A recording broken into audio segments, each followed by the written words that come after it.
Napito pa ako. Salamat, sir. Ito. Kami, upuan pa rin. Nakagit na. Ay, naku po. Talaga naman. So, ito yung signage dito. Makita nyo yung ginawa po ito. Nakasabit po dito yan sa poste. Mangyari po na medyo mababaho kasi para mabasa. Ang problema naman, tinatanggal, inaalis. Ay, pagka tinaas naman po yan. Magalabas, dito na kami. Bawal po dito sa tulay, sir. Kumakain niya. Kumain ko lang kami. Hindi, akin din. Akin din. Sir, sa kanya na po yung isa, sir. Patanggal na isa. Dalawa sasakyan. Sir, nakatito na. Bayaran na lang. Para Central Market sa rin po. kasi nilang gisna, ang kinagisna nilang dati, pwede tayo magparada kung saan. Ang ating team leader, Sir Mendoza. Thank you po. Sir, mabuhay ka. Mabuhay ka rin, God bless. Iya. Salamat. Okay, dito pa rin tayo sa Figueras, corner San Anton. Dito naman to sa may tapat ng simbahan ng Our Lady of Loreto. So dito yung isang bios naman ng anak lang dito. Erncio Loreto Church. So ito nakaklab na 2331. At dito nga may mga signage, may mga nakasabit dyan yan. Hanggang doon ang dami po niyan, tad po ng signage yan. Pati nga itong poste na ito, nilagyan ng signage yan. Tinanggal po lahat. Unti-unti sinira, tinanggal. Yun nga, silbing babala po yung mga signage para hindi po tayo matrap. Kung halimbawa kagaya ito, wala nang signage sa Bossby, bakit walang signages? So meron po yan, tinatanggal po. Ngayon, dahil wala nang signage yan, wala nang babala, pagka pumarada po tayo, mahuhuli po tayo talaga dyan. Kaya maging aware po tayo, magtanong po tayo. Pwede naman magtanong kung wala akong nanguhuli rito, wala nagkaklom dito, wala nagtotowing dito, meron bang parking attendant dito, pay parking ba to. So magtanong po tayo para hindi po tayo mahuli. Okay, tuloy na po tayo. Location natin, Jaime de la Rosa, corner M. de los Santos Street. At dito isang Nissan Navara Calibre, from number 2327. Saka dito isang sasakyan dito, meron driver. Ayun, buti na andyan siya kung hindi kasama sa makaklam to. So dito naman, alam naman nilang bawal pumarada rito, pero ganun pa man dahil nakita kasi nila may nakaparada, yun nga, sinusundan. Pero buti ito, inabutan nito, kasi kung hindi nito inabutan yung sasakyan niya, malamang makaklam din to. Yung tawa nito mapapalitan ng iyak. Ngayon nakatawa pa, pero pagka naklamp, yun na, reklamo na nga abutin nito. Ganun lang naman, sanay naman sila sa ganyan na iiwan nila sa kanila. Pero dapat ilagay na natin sa tama, kasi dito meron naman parking dito, one side parking ang pinapatupad ng barangay dito. Huwag na natin na antayin na maklamp pa tayo o maunahan pa tayo ng clamping dito. Okay, ito nga Nissan Navara, meron ng notice. Tuloy na po tayo. Location natin, Pinobal, corner Loyola Street. At dito yung isang Nissan Navara, claim number 2444.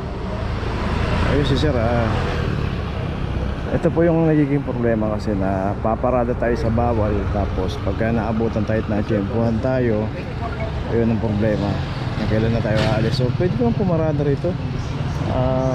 Dito may mga pay parking dito sa may Galicia Street. Konting effort ang lakad tayo, total malayo naman yung pinaradahan niya. Doon na lang natin iparada mismo. So mayroon na nga signage dito, no parking, clamping, so mabuhay din.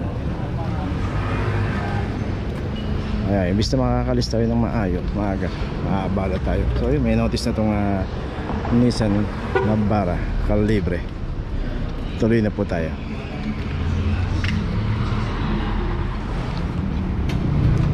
Location natin, Loyola Street, corner Galicia. At ito isang Toyota Veloz. So yung isang delivery aluminum van dito, yung merong driver, nag-deliver lang pero paalis na rin. Itong isang Toyota Veloz, walang driver to. At ito naklamp na 2407. So dito kasi ginagawa yung kalsada. Kita natin, merong backhoe dito. Tapos nag one way na muna rito.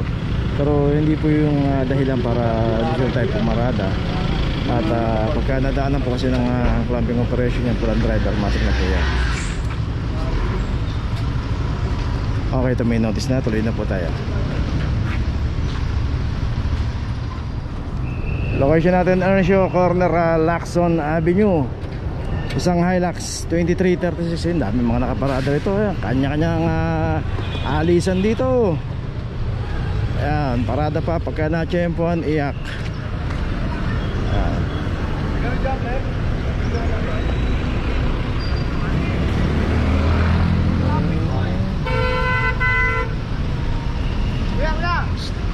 Ay, thank you.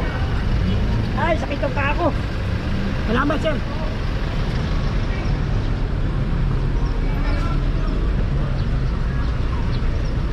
Ito, hindi na maganda karipas dito. Sige, yeah.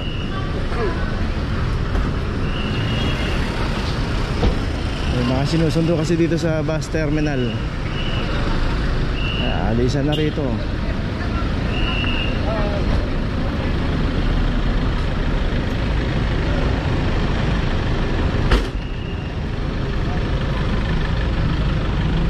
So dito ang inabot yung isang taxi rito na wala yung driver, na clamp 2339. So dito naman pagka inabutan po tayo, na clamp na yan, wala na po yan. So yun na po yung Lacson Avenue.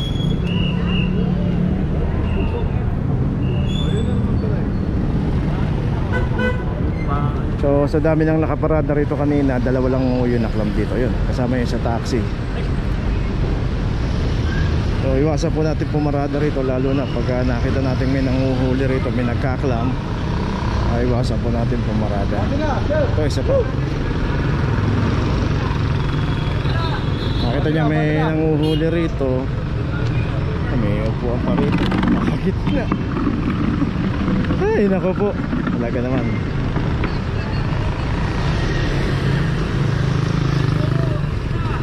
Dapat sa kabila. Kuya, nagdadrive, nakatelepono. Sir, dito na sir ha? Sige sir, ito na po. Okay, tuloy na po tayo.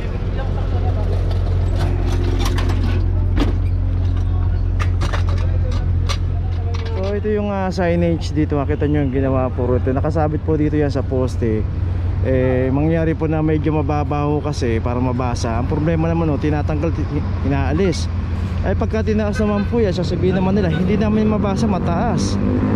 So wala po talaga paglalagyan na maayos Nilalagay po yung signage na yan para maging babala, para makita nila na bawal pumarada rito. Kaso hindi po maiwasan. Wala naman tayong kung sino yung nagtatanggal pero yan ay nakikita lang natin dito, na abutan natin. Inayos na lang po ng team leader natin na si Sir Mendoza yung signage para kahit pa paano mabasa pa rin na bawal po pumarada. No parking, clamping, so mabuhay din. Okay, tuloy na po tayo. Okay, so tinanong mo na kung kanina itong sasakyan dito. So yun naman, hindi naman kay sir. At ito dito pumarada to kasi ito hindi na sakop ng isang bangko to. Hanggang dito lang po yung property line nila yan, dyan po. So pagdating dito, bangketa na po yan. Kaya naklab pong isang Montero. Ito naman natin, nakalabas na yung harapan dito 2342. Yung isa, buti ito may driver yan dito. Ayun, so natutulog si kuya. Ginawan tulugan na itong siguro mga bumabiyahe siguro ng Grab yan. Kaya ganun. Dito na inabutan, dito na nagpahinga. Pero itong isang Montero walang driver talaga to. So maaaring dito na iniwan to. Akala niya siguro safe naman kasi bangko naman to. Pero hindi niya inisip na bangketa pa rito. Di pa usakop ng property line ng bangko to. Kasi pag nagsasara po yung bangko, hinaharang na po yung bakal dyan. So hindi na po tayo makakaparada dyan. Ay, yes sir, ingat. Ay, may notice na itong isang Montero. Okay, tuloy na po tayo. May taxi, may driver. Magalang boss, dito lang kami nakatara. Sir, bawal po dito sa tulay sir. Kumakain nyo. Dito lang kami. Hindi, akin din. Akin yun. Basta dito lang kami. Sir, sa kanya na po yung isa sir. Patanggal na lang, patanggal na isa. Dalawa sasakyan. Parehas dito nakaparada sa tulay. Nakaklamp na.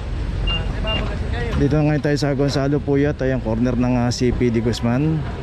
Dito nga no, laging dito pumaparada. Oh, G Puyat corner CPD Guzman. Sa number 2324. So, ganun lang naman po pagka dumarating, saka lang aalisin. Pero pagka hindi mo dumating, wala pong alisin na mangyayari.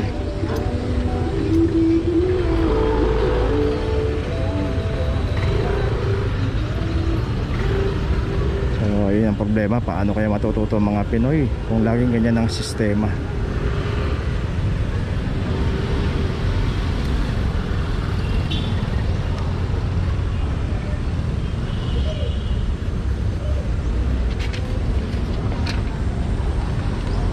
Sir, baka dito na bayaran na lang. Para Central Market sa rin po. Ay, namiyasa pa. Gusto dito babayaran. Wala nang hirap.